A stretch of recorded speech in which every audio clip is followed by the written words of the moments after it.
Hello, everyone. Welcome to the Courageously Authentic Leadership Summit.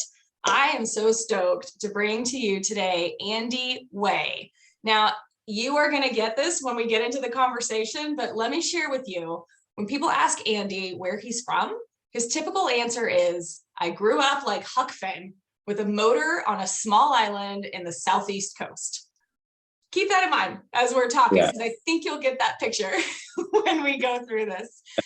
So Andy has a passion for the ocean. He actually lived on a sailboat and served forward deployed in the Navy, launching jets off a flight deck carrier.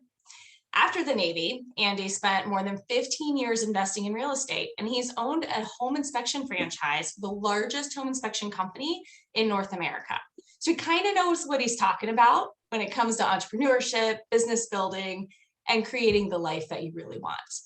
But most importantly, though, Andy's a committed father and a family man. He spent 7 years as a single father and nearly 20 years immersed in the topic of family, fatherhood, and modern American culture, right? And as most of us know, life doesn't always turn out exactly like you think it's going to. So Andy remarried, and he and his wife were faced with what became a 7-year battle to save their son's life. Together and with help, they won that battle.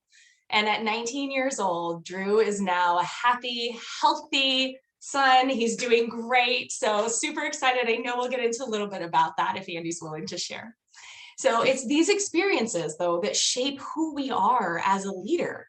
And through Andy's experiences, he pivoted his focus, and he's created Always Adventure. That's his company, to help overwhelmed parents live happier, healthier, and more fulfilling lives connected to their own truth. And I think that is so important, and I cannot wait to hear what Andy shares with us on that.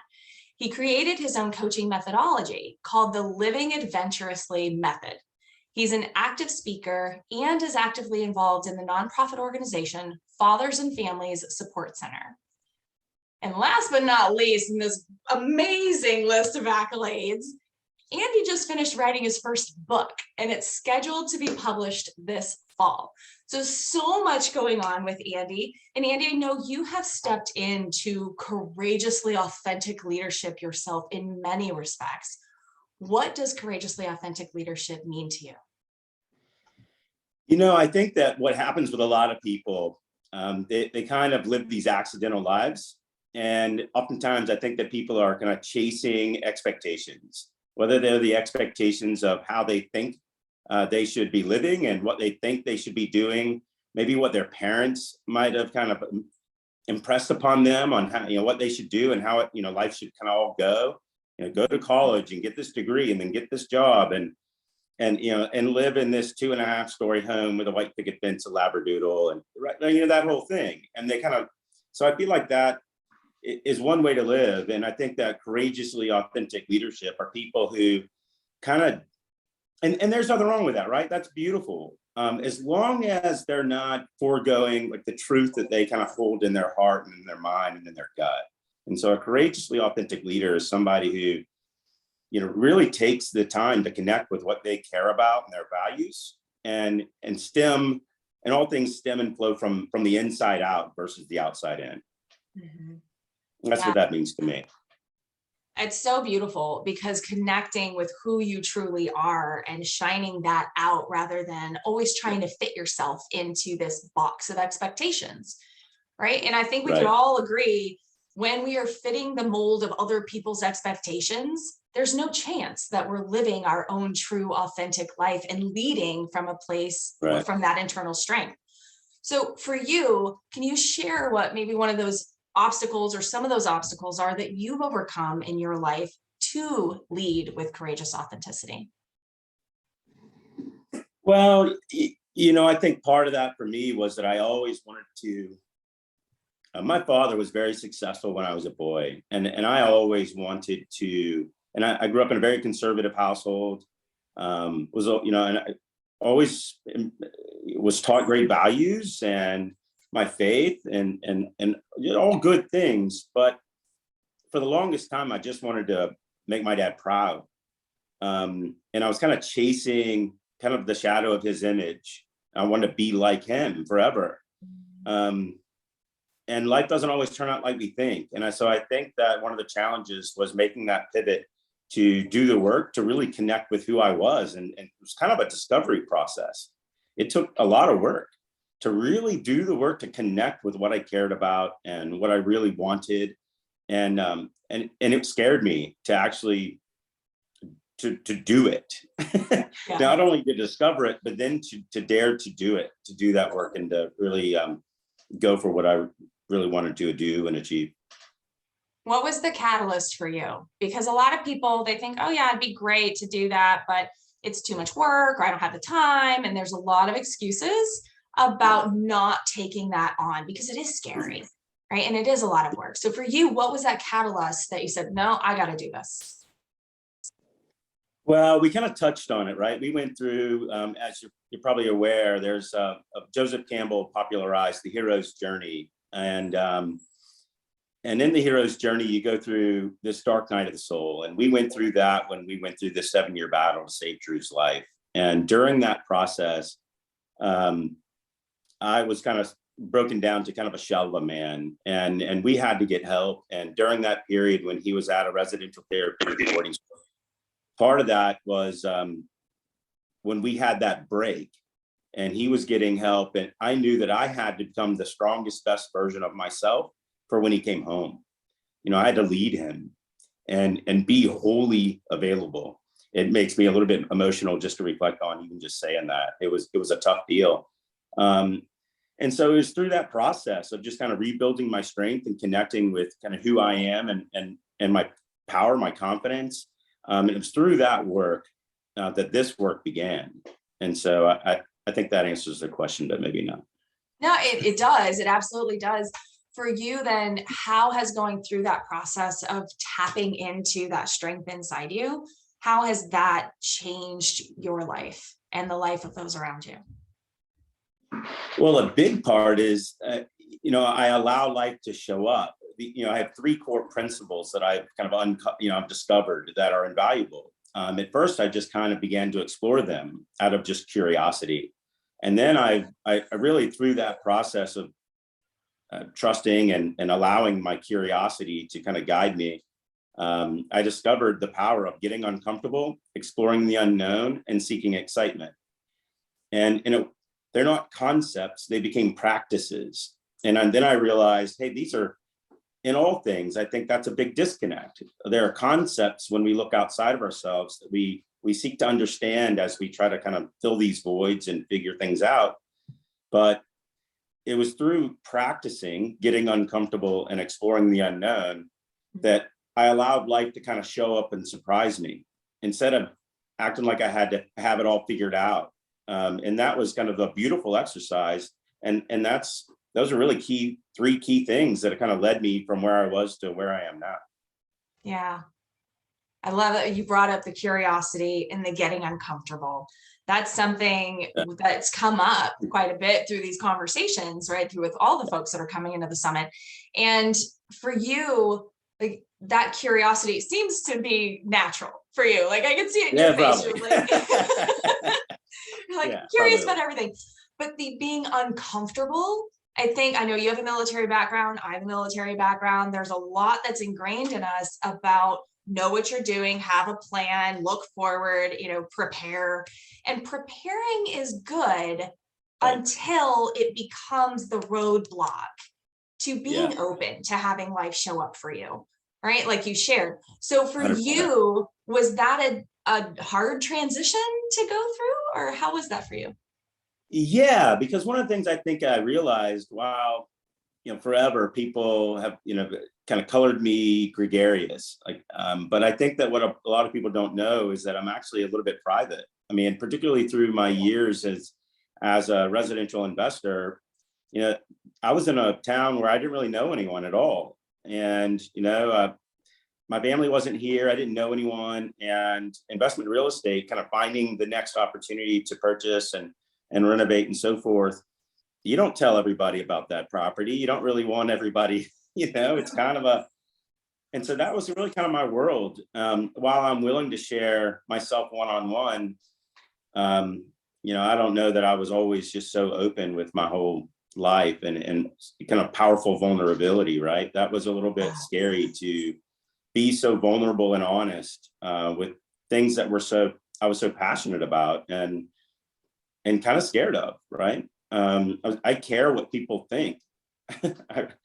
I'm kind of a Most pleaser. I people like do. to like, I really care what people think. And so, what if something that I care so much about, this work, creating Always Adventure and the methodology, I really cared what people think, and it was scary to be judged and possibly kind of criticized. And I had to go through daring to just say what I really thought was true, and to really rest in that and anchor in it. Yeah. How do you think you got to that place? Practice. Okay. Practice how? It was definitely an evolutionary process. It's taken a long time, to be honest. I started to embark on little challenges. There's an exercise, a challenge called 75 hard. But I would say that it goes even before that. At the very root of it, it was a powerful decision. I made a decision and I burned the boats. And one of the beautiful things about my wife is that she just wanted me to be happy and all in on whatever I wanted. I had closed my businesses to focus on taking care of Drew, my business to take care of Drew. And she's a corporate America girl, lady, gal, woman. And so, one of the things when everything came around and Drew got healthy was really turning all of this work I've been immersed in for so long into a model that made a difference.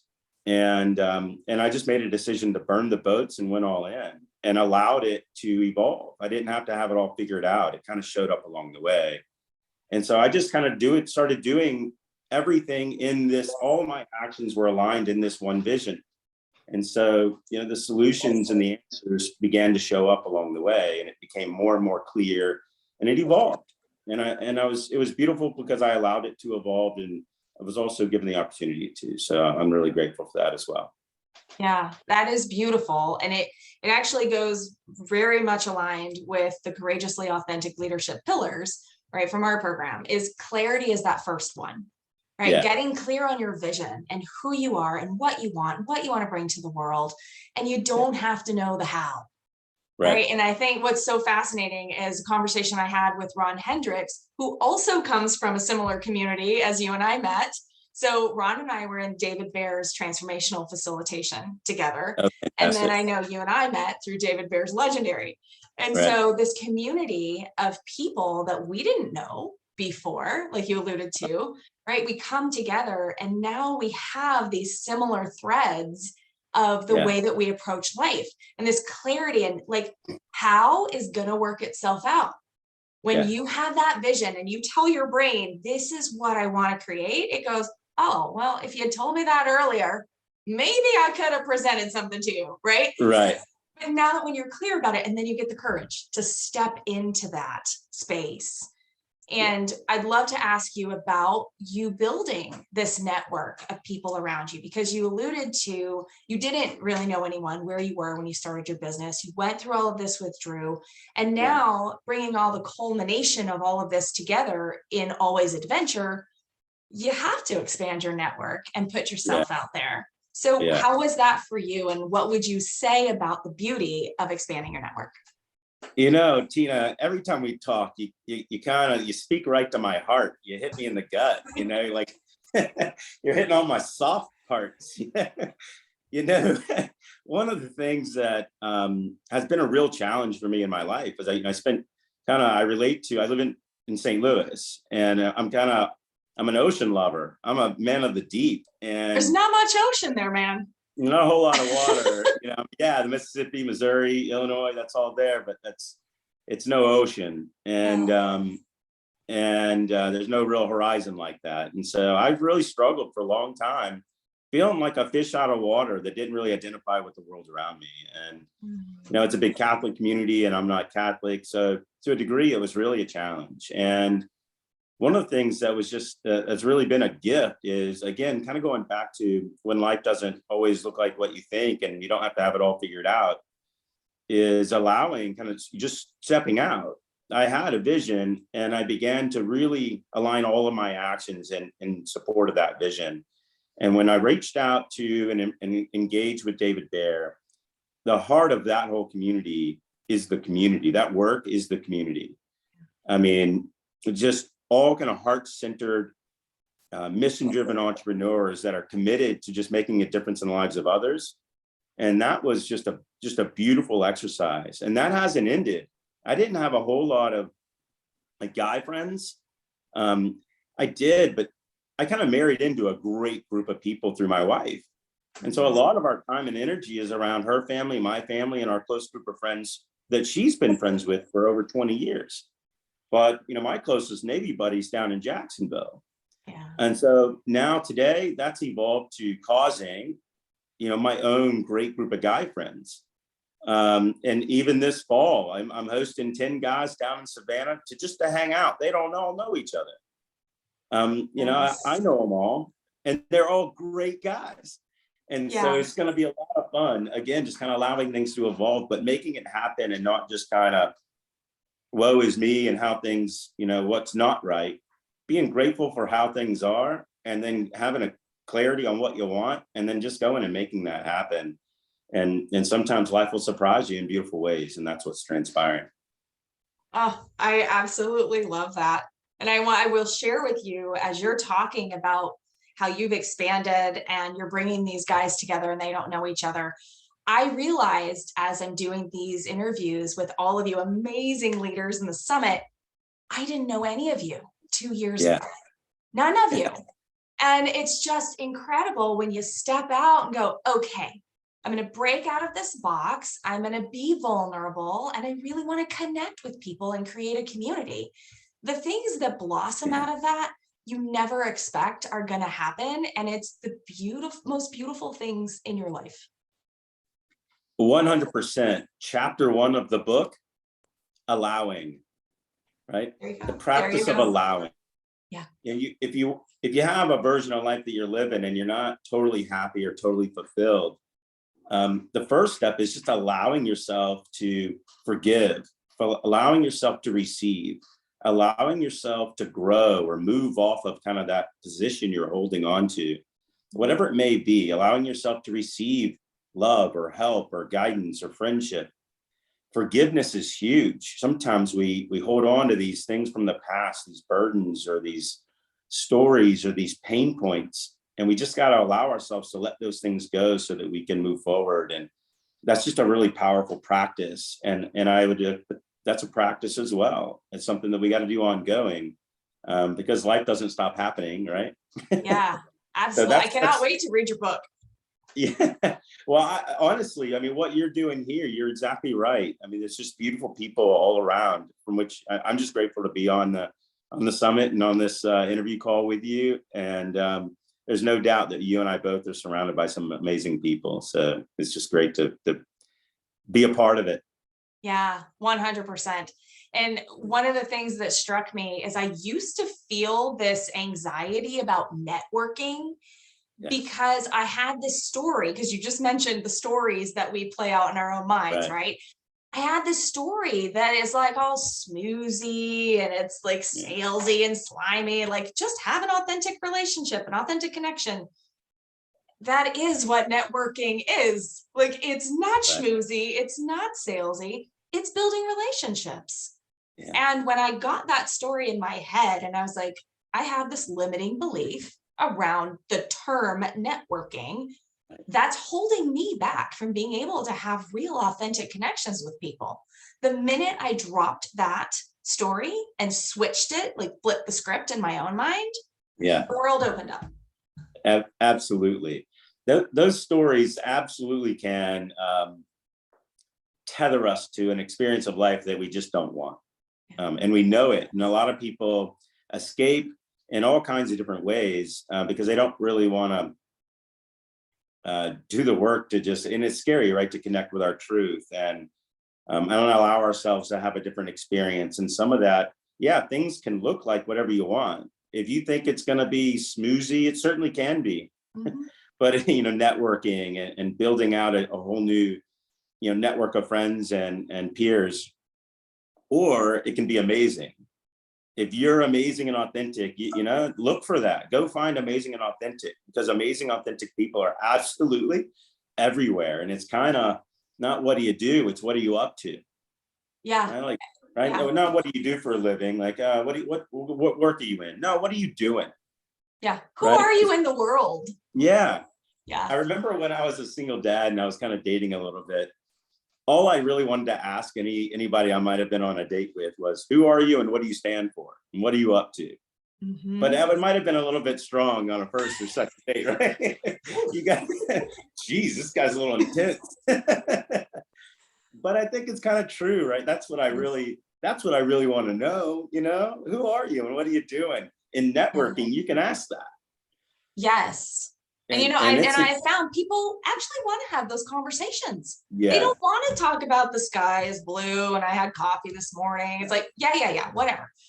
They actually want to have those deeper conversations where they can bring their truth out and they can find out who you are as a person.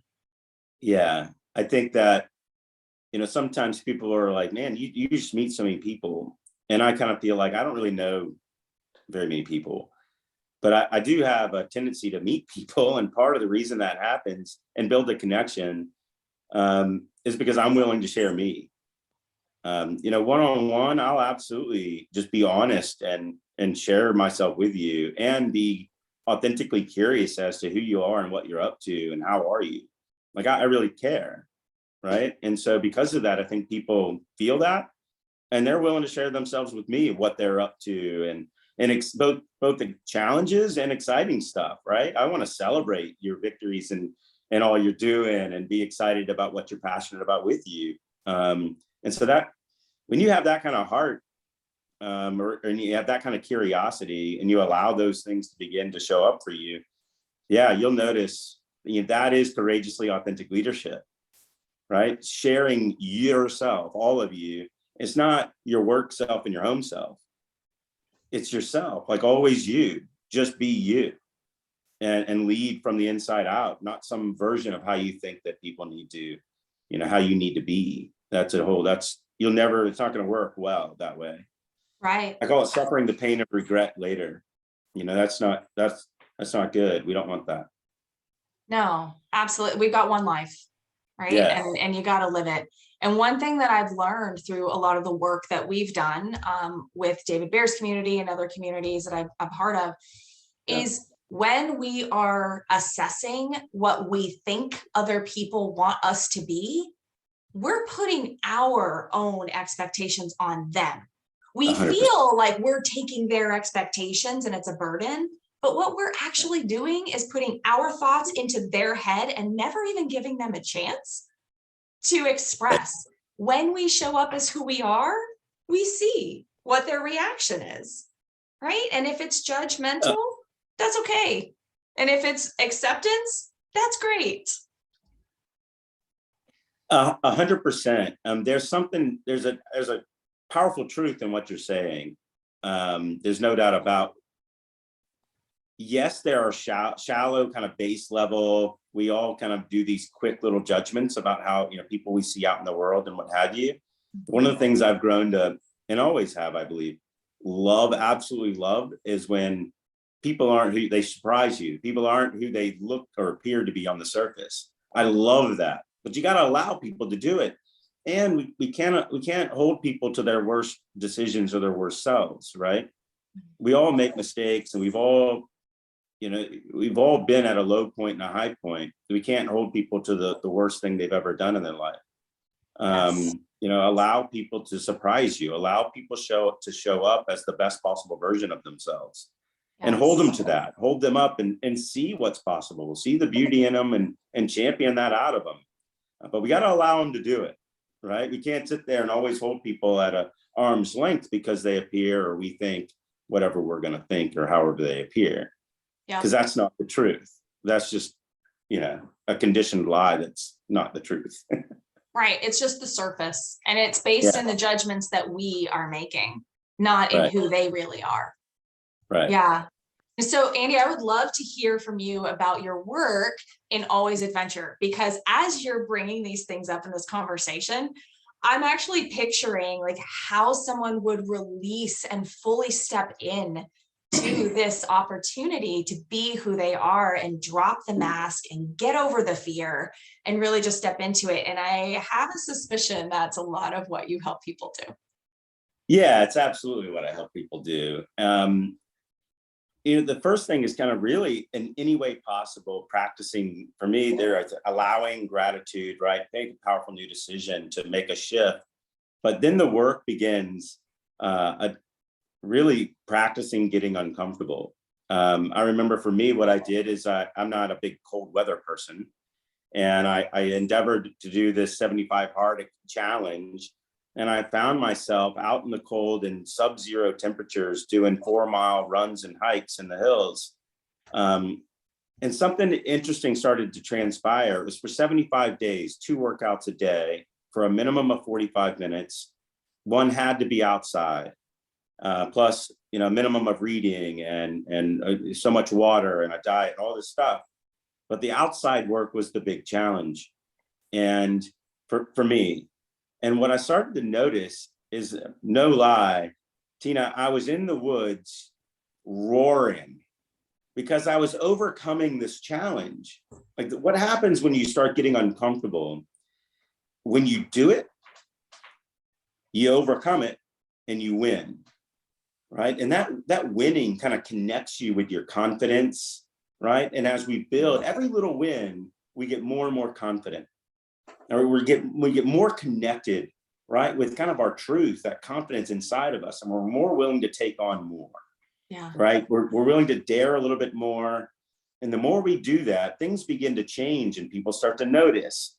Right. And then you align that kind of momentum around, a vision or something that you're passionate about or really care about. And you begin to align that momentous confidence building energy in alignment with that vision. Man, things begin to change. And then you start to see them change. And then it just continues to snowball from there. But it's got to flow from the inside out, and overcoming those challenges, that any little bit of uncomfortableness, that's where that kind of confidence begins to grow, and you connect with kind of that truth inside of you, your strength. Yeah, that is such a great point, because we hear a lot of people say, well, if I felt more confident, I would X. When I'm more confident, I'll do Y. And what they're missing is it's those baby steps that take courage to step out, not knowing what the full outcome is going to be, right? And through those courageous baby steps, your confidence grows. So it's not about waiting to get the confidence. Right. Yeah, that's for the longest time what I did the same thing. I looked outside of myself for these solutions and guidance and answers. But it was what I learned from my experience, was what I was discovering was the how, right? It's not that sounded, I think my voice kind of cracked there, but it's the how, right? Understanding a concept is one thing, but you got to be able to deploy it and use it. Like, how is it relevant to where I am right now in my life? Yeah. Right? How do I take these concepts and actually make them relevant so they make a difference in how I feel and what I'm doing? And what I deliver with the Living Adventurously Method is how, right? Like, how to connect with yourself and the truth in you, and develop that confidence to show up as your authentic self in the world. Yeah. Yeah. Well, and you know what? There's so much more for us to unpack with that. And we don't have the time right now, because the summit's 20 to 30 minutes, so folks can take it in at their own time. However, for those that have signed up for VIP access, Andy is offering up an opportunity to sit with me 90 minutes for an interactive Q&A session for all of you that are VIP. And we're going to go deeper into this work. Yeah. And do some breakouts and really be interactive and get you going on those steps that you need to take to build that confidence. So for those of you that are VIP, I want to say big shout out to Andy for offering up this 90-minute interactive Q&A with me. Can't wait for that. You'll get more information on that as it's coming available. Show up, sign up. Yeah, come on, it's going to be awesome. And just for VIP is $47. You get the recordings of all of the summit for a year instead of just till the end of the month.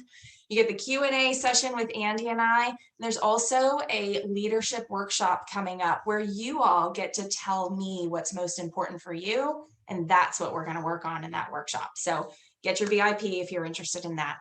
Andy, thank you so much for the time here. How can folks connect with you further if they choose to?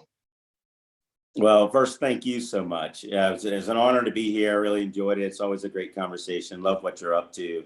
If people want to connect with me, it's always easy to connect with me on LinkedIn at Andy Way, or Andy Way on Facebook. Shoot me a message, or you can go to my calendar link if you want to set up a meeting there, and that's calendly.com/Andy. always -adventure. Always So, -adventure. I'll make sure it's in the email too, so they'll have access to it quickly. Yeah. So Facebook and LinkedIn, just shoot me a direct message, and happy to connect and go from there. All right. It sounds awesome. Thank you so much, Andy. So appreciate you. And thanks everybody for tuning in. We'll see you again soon. Thank you, Tina. Bye.